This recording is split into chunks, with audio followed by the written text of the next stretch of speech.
Alright, so we got our list.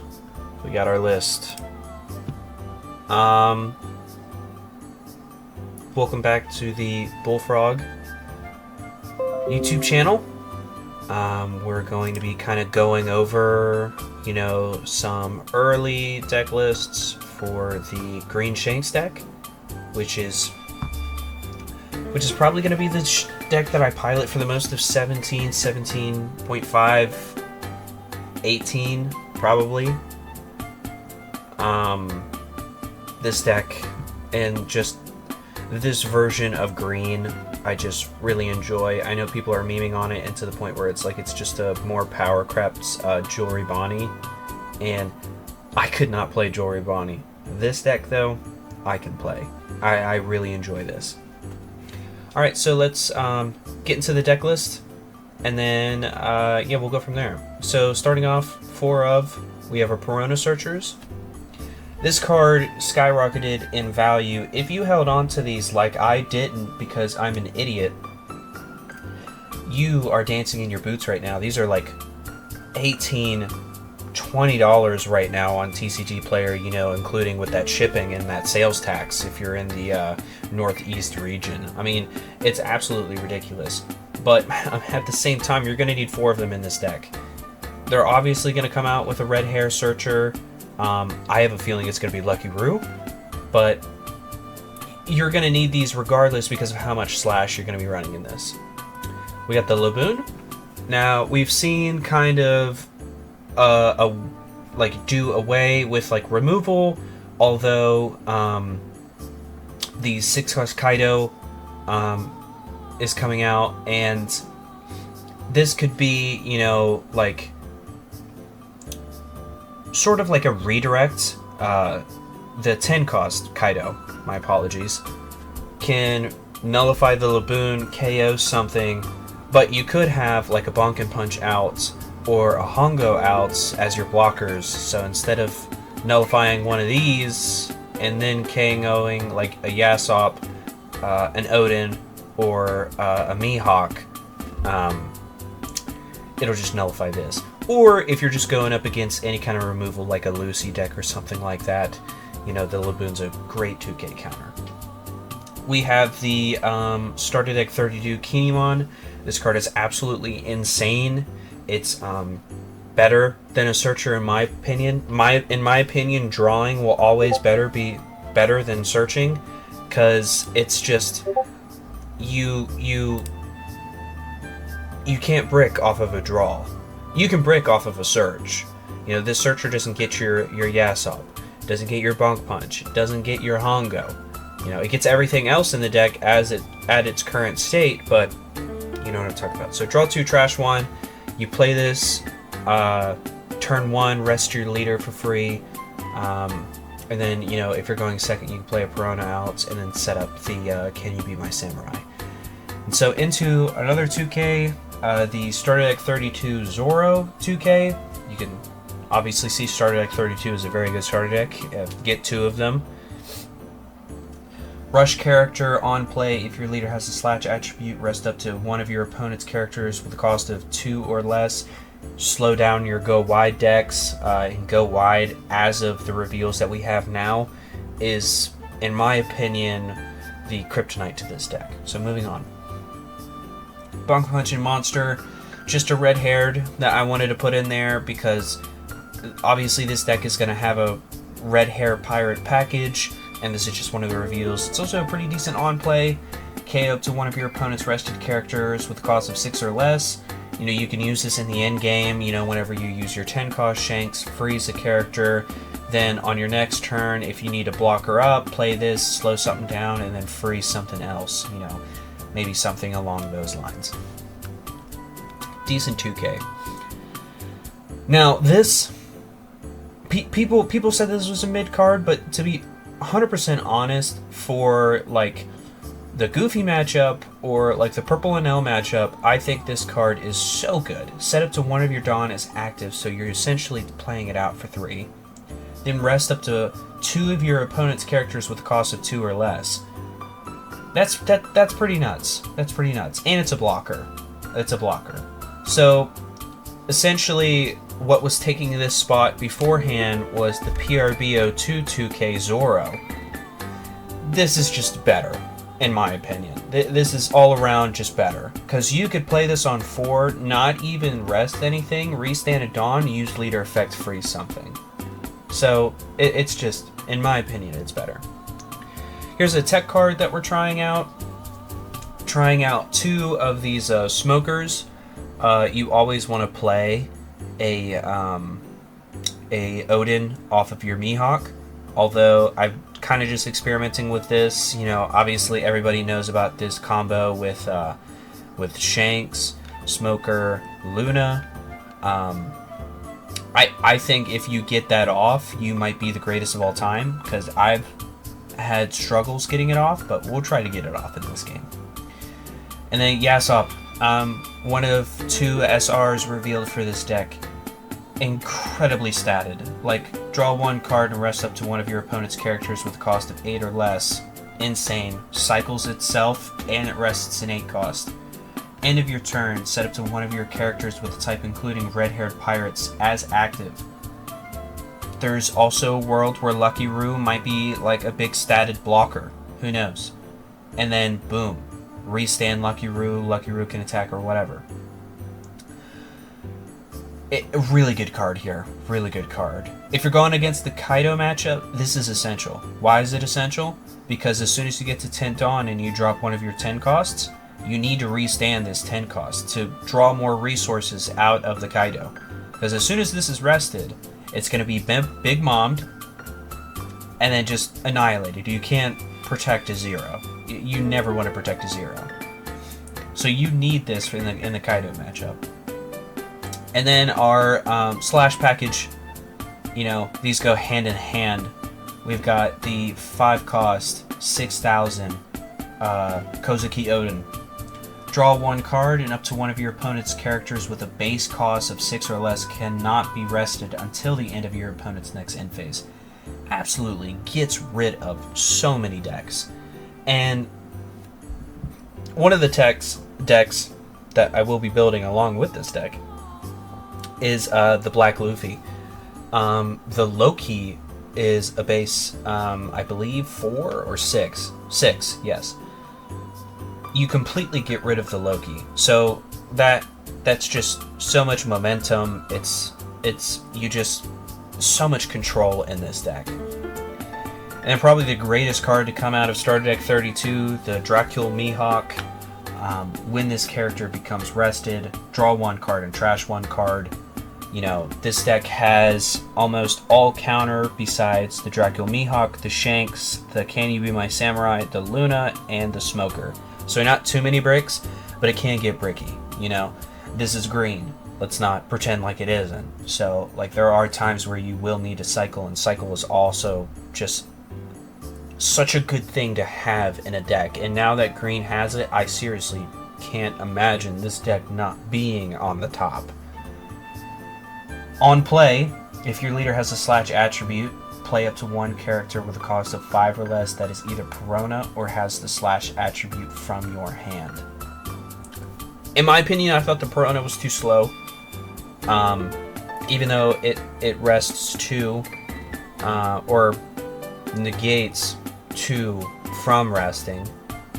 I just thought it was too slow, and it's not base cost, so you could play out a Perona and it just be 1 card from your hand, or you play out the Odin in the Odin cycles. Cycling, in my opinion, will always just be better than, you know, playing a card out raw. Moving on to probably the greatest game finisher printed since Goldie Roger. I mean, this is insane.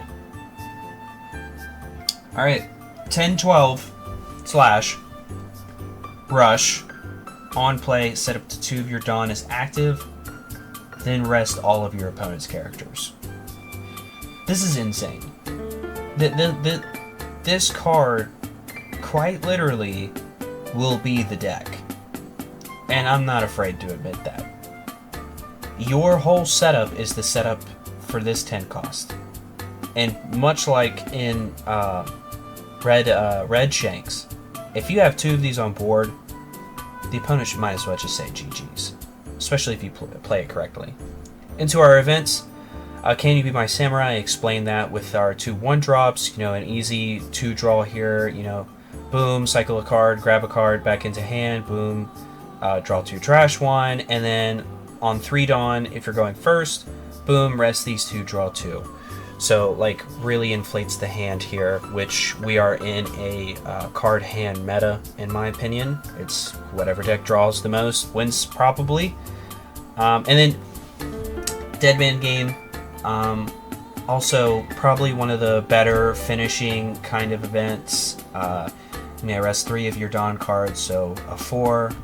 Rest up to 2 of your opponent's characters or Dawn cards. You know, you have these decks that might be a little bit more event heavy. This just gets rid of that. And then it's a nice 3k counter.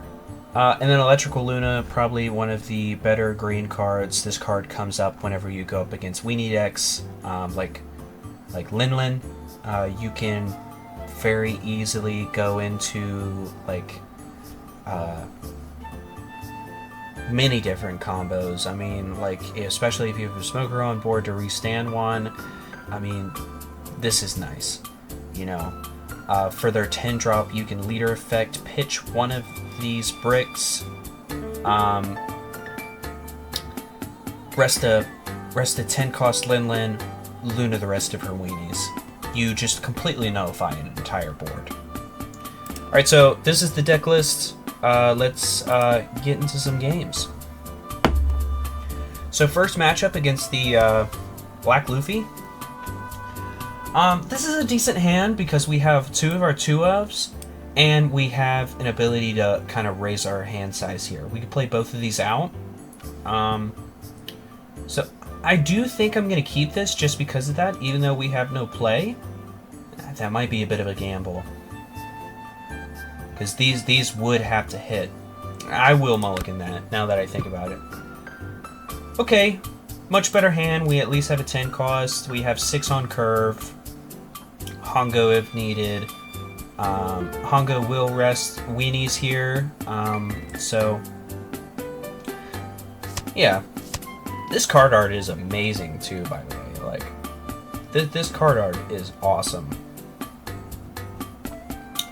Okay, mill 5. Got a Loki in there. Nothing can grab that yet. So we get Giga rewarded. I think we get rid of one of the Mihawks because I don't ever see a world where we play 2 of them. And yeah, so there is removal here, so I am going to play the Laboon because if there's Tempest Kick in here and One-Legged Soldier, who knows what they have. So the Laboon might be decent in this matchup. Might be decent. I expect them to play the 2-cost giant. I forget her name, to be honest. Elbaf. I'm watching it on the show in a language I don't speak. Not hating, although I'm extremely dyslexic. So he plays the Chopper here. This seems like it's a Thriller Bark package. And then just swing 6. And we'll just take this. Pretty good, pretty good. This would be a lot better if it was base cost, but it would also be one of the most broken cards in the world, so. Okay, so on 4, we don't really have a play, so I think we just play the Hongo and swing 6 to develop a little bit.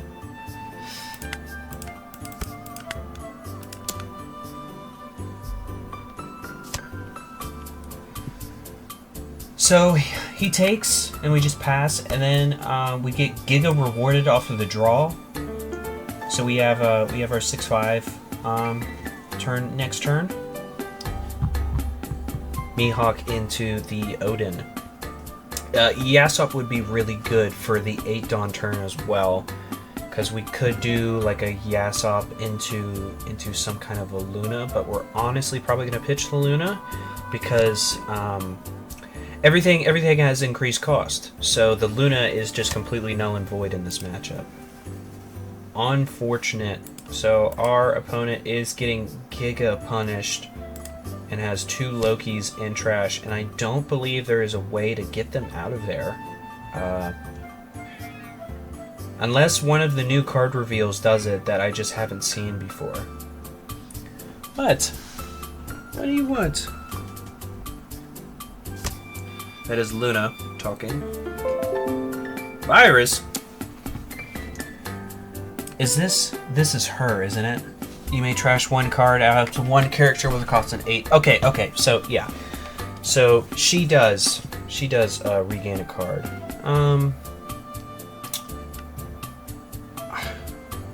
I think we do counter with the Bonkin Punch, seeing as if it's kind of useless in this matchup. It'd be a decent chump blocker in the late game, but I think we are okay, especially given that we have this. This is going to be 5. I think 5/5 will be better, you know, seeing as if they are going to play the greed and then smack down maybe a couple of extra bodies. So this will become 5/5 here, given that it has 12 cost. So yeah, I am going to no rest him. Swing, got 2 10 costs. I would really like to see a Yasop for this next turn.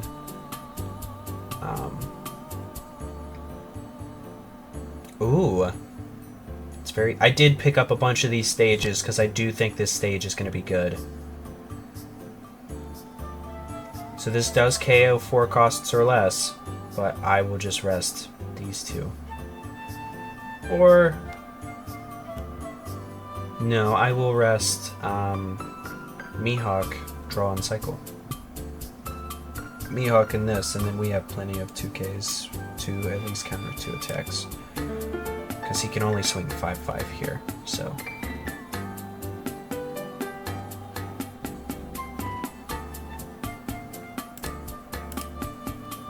Ah, I don't draw off of it. Ah, it's your turn. Unfortunate. So a swing might go into here. So the Laboon came in clutch here.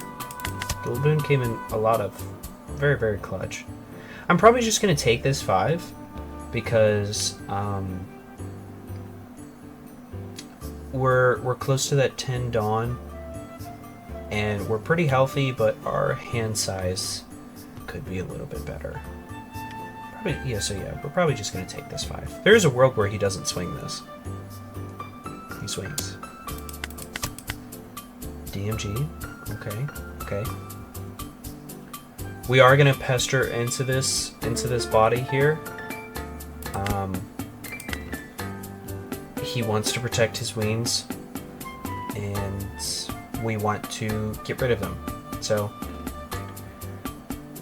there is a world where I DMG rest, freeze leader effect. There is a world. For the sake of the video, I think that's what we're going to do. And then what we'll do is we'll swing double 7 into pirate docking, because at the end of the day we are going to freeze this. So just try to get cards out of hand here.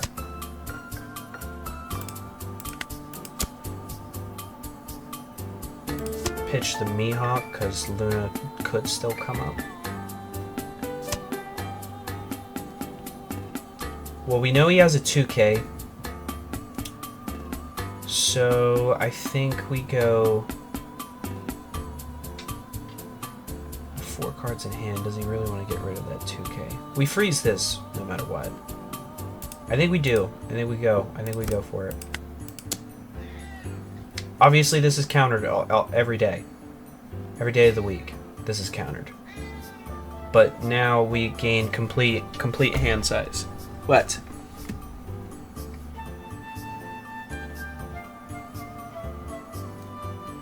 Yeah, so he runs the risk of going down to 3 cards in hand. Gives us 2K. And then just to stay Dawn of Fish it. I think we're gonna trash this, freeze the Loki, and pass. What? What?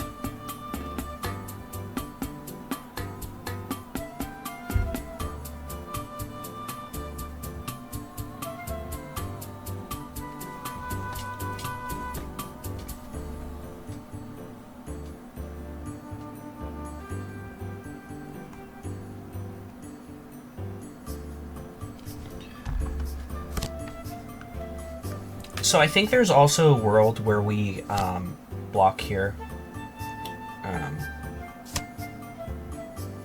Minus cost. You may send this character to the trash. That's how you know it's an old activate main. So it's 8 into here. So he has a 5, which he can just swing 6. So I think we have to just say goodbye to the Odin. Because if we counter, we kind of just lose all value. I think we have to play for value here. Because we get rid of this entire board next turn. Yeah. We'll just let him have it. So this 5 can't swing into here. This 7 can swing into here, but it'll just be a 2k. And then, you know, these two will just... So, I think we 1k here. I think we take. Ooh, that is not the best. And then 2k. Because there's no way this doesn't go into Mihawk. Wow. In that case, we do block.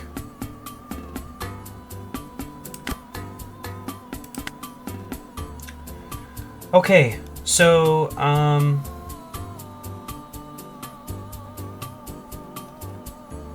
interesting.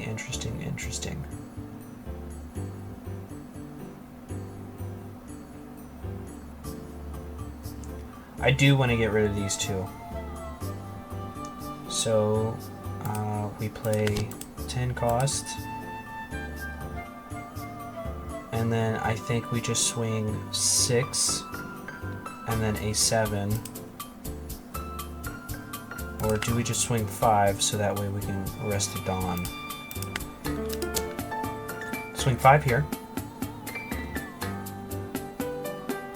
Counter. Give me 1k. Black decks. There's so much. Ooh! Swing into that. Can you be my samurai is pretty useless here. So, okay, so we gotta think about this. So we can kill this. So this Luffy is dead.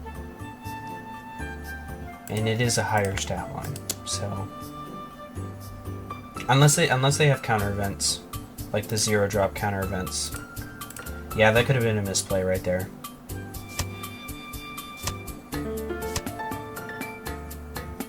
Well, my opponent clicks on the wrong character.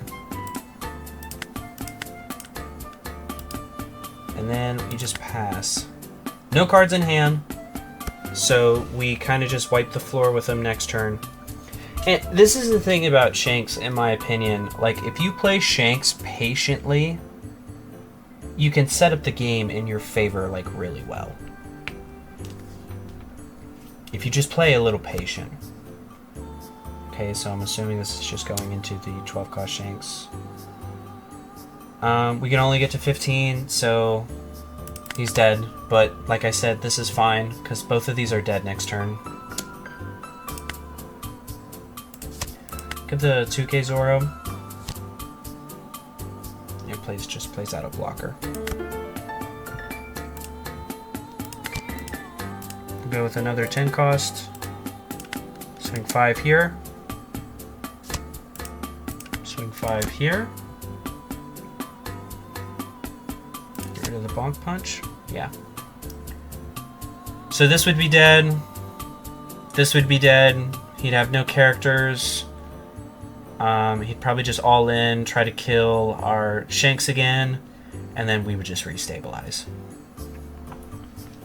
I do think I want to mulligan this hand. This is also another point in time where I don't think we have a play. And no, we'll keep it. We'll keep it. Corona. We'll take the Kinemon. This deck has the potential to draw so much. If we saw 0 Can You Be My Samurais last game. Rest of Dawn. And we will pitch. We'll pitch the Luna. And we will swing 6. We have Yasop on curve, which is really nice, even though it doesn't really hit anything. It'll probably hit one of these choppers, which will be good if he chooses to keep one on board.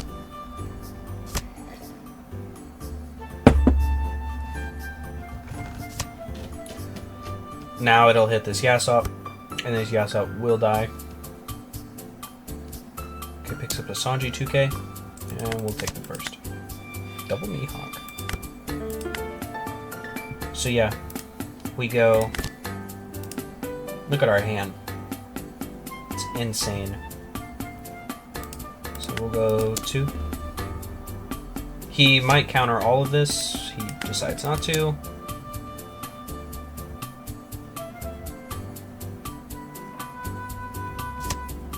And we'll just pass. So now we have Mihawk into Odin next turn to stun the Loki. Yeah, we'll take here. We'll take. I think we're in a really good position, and we're only going to gain cards in hand. And we just slow them down hard. Grabs another Sanji 2K. Another Yasop.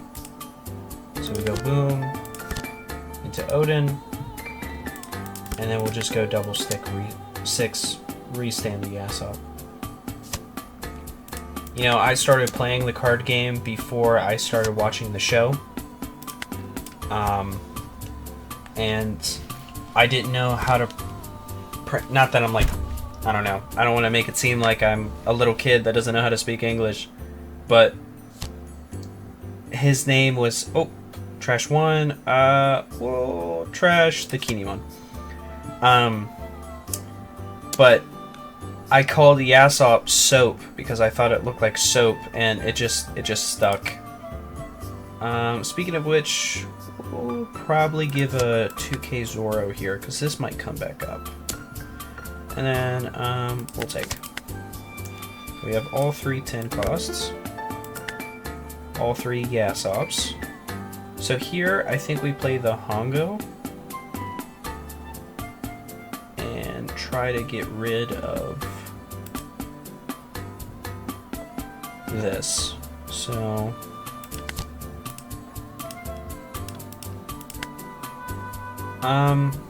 we have 5 left. I think we just bonk punch it. And then just push face and freeze this. So yeah, let's go 6.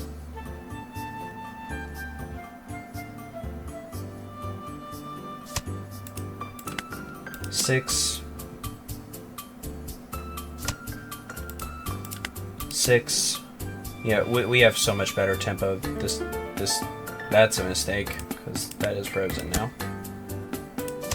Mihawk and freeze and restand. So we're setting up next turn very nicely. We need some board space, so we're probably just going to use one of our blockers here. Yeah, plays another Loki, which KOs both of these, yeah?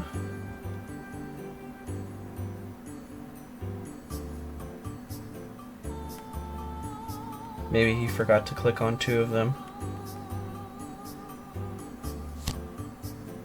Must have forgot to click on 2 of them. They have a decent amount of cards in hand. and I think we're just simply in a better position to just push. Because our Shanks is restand. Yeah, so they're... all hope is lost. Do I want a 2k1 here? I think, because we can save this for one more turn. And we, 10 cost. And then we freeze one of these, but one of these will be standing. It's not gonna matter, we're gonna play another one anyways. So, let's go... To push face or not. I think we get hella cards out of hand if we just push face. And we have one blocker. Is there a world where we die? 3 attacks, 1 counter event, 1 blocker. There is a world where we die.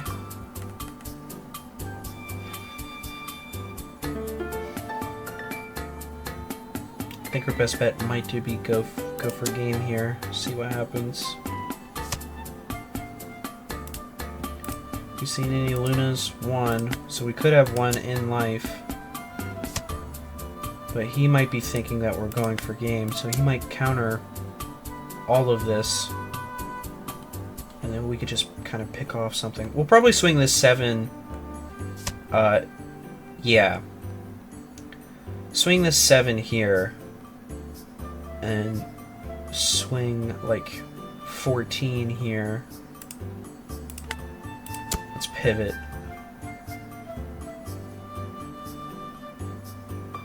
I think 2 of them will kill him. I don't think we need both of them. Swing 13. Trash. Corona. Pass. Restand the Shanks. So they might also pivot into our board. But like I said, I don't think we die here, because I don't think he swings this. We block for sure. Okay. It's a crazy card, by the way. Okay, trashes the Nico. Picks up what, though? Yotama, so it just picks up a 2k. Okay. It's a really good common card. Nice art, too.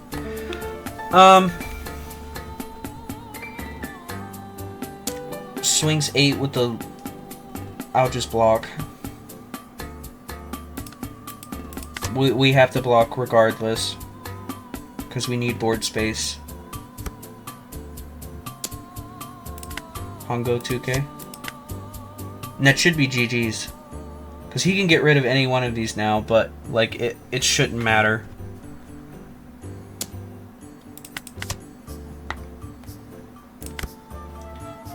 So now we just 10 costs, and we swing like 6, 7, 7, 12, 12.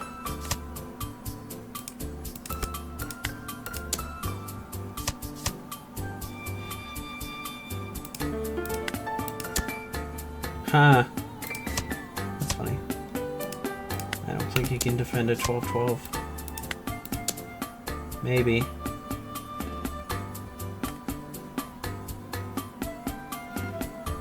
GG's. Probably the greatest rare I've ever seen in my life. Ben Beckman. 7 cost, 9,000 power. Red Hair Pirates. It has Character Rush. On play, if your leader has the Red Hair Pirates type, draw 1 card and rest up to 2 of your opponent's characters. No cost, no nothing. It's just it annihilates. The deck is good, man, especially with the starter deck package. This is probably going to get replaced by some other 2K that Red Hair gets. It is a really good 2K, but red hair is probably going to get another 2k. That'll be like maybe a little bit more searchable, because we are going to want to fill this deck up with red hair pirates, and there's already been 2 reveals of red hair pirates that are instantly going to make the cut of this deck. That building snake is probably going to go over the bonk and punch because it's just a better stat line. Bonk and punch is a good blocker, and you don't have to kill bonk and punch for the KO arrested 6 cost, but you know, you gotta get rid of pressure somehow, and if you're tempted to KO a building snake, say goodbye to one of your 6 costs. Now, I'm also really excited for the event package that comes out with Gshanks. It could be anything. He could get a stage.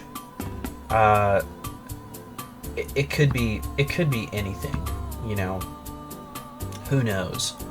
Right now they've just been slow feeding commons and uncommons to the English reveals every night at 9 o'clock. So we're still very far away from this set coming out, but I am so unbelievably excited to... And again, if I get hate, man, I get hate. It's whatever. I'm so excited to finally play a deck that I feel is like my right arm, just an extension of how I play the game. And it's also probably going to be the best deck in the format. I couldn't crack Purple Enel. It didn't fit my playstyle whatsoever, so I played Lucy. I couldn't crack Nami. It didn't fit my playstyle either, so I played Rosie. I have success with these decks, of course. Like, it's, you know, it's not crazy, but Rosie, you go up against Nami, the people that play it, and it's a tough matchup. It's easier than the Purple Enel matchup, but it's tough. And then Rosie, you go up against the Purple Enel matchup. It's tough, you know. It's not unplayable. I don't want to get that impression. And then whenever everybody figured out what this card meant and read it in, you know, the English language and was like, oh my god, green just gets rid of Lucy, then, you know, whenever I was playing Lucy, it was just a rough time. It was just a rough time. So I'm excited that I can pilot a deck like this. Like, this deck fits my playstyle. And no matter what, if this deck goes down, if like a reveal for Lin comes out and Lin's nuts, then, you know, it's whatever. I'm not going to change my decision on whether or not I play this or not. It's just, it's nice that this is the boogeyman that everybody is afraid of, and I'm going to play it. So, alright, those are my closing thoughts. I'm excited for 17. I hope you guys are all excited for 17. And yeah, have a good one.